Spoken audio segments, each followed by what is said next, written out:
What about your Gen G? How do you build the bridge?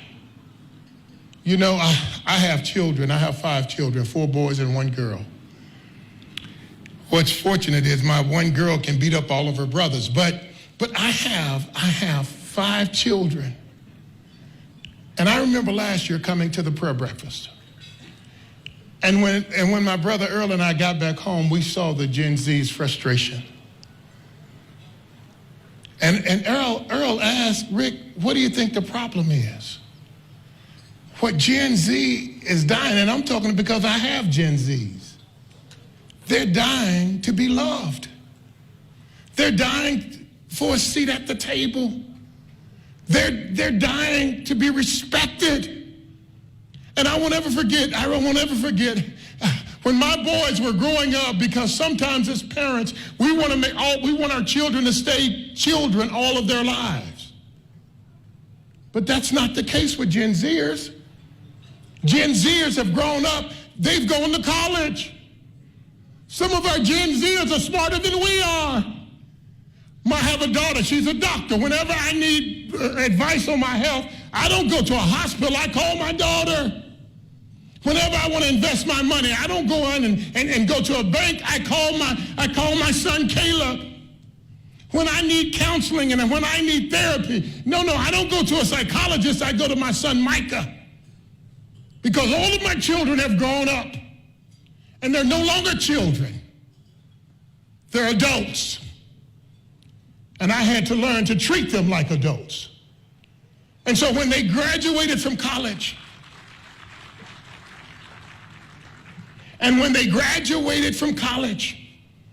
I took each of them out to dinner, and I gave them a kiss. And I said, you are now an adult. I expect you to make decisions like an adult. I don't have to go and live anywhere in your neighborhood. None of my kids live within 1,000 miles of where I live. But they all act like adults. And one of the most frustrating things that could happen to a Gen Zer is that you keep treating them like a child. And I got to tell you, I started praying for Kenya because, I work with young people. I mentor young people. I understand a little bit about their minds. And one of the things I prayed for is I said, here's my prayer. I said, Lord, I pray the adults would apologize to our Gen Zers.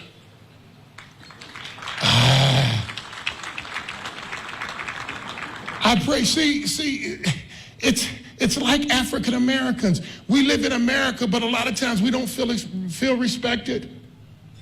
And people ask, why is there always a race issue in America? I can tell you why. Because no one's ever apologized. No one's ever said, I'm sorry for the horrific pain that you experienced. They've never done it in our history in this country. And I just want to suggest to you, when we're talking about relationships and we're talking about really rebuilding relationships, wouldn't it be beautiful if leaders would stand up and say to our Gen Zs, we had you arrested. And we know that had to be traumatizing. And we're sorry.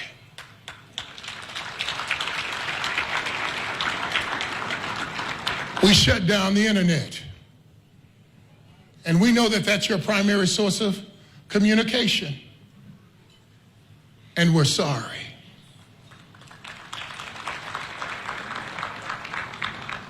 Now we want to bring you to the table so that you can have a voice, because you're no longer a child. You're an adult. And we want to begin to say, how do we begin to treat you like an adult? I won't ever forget the time, and I'm almost done.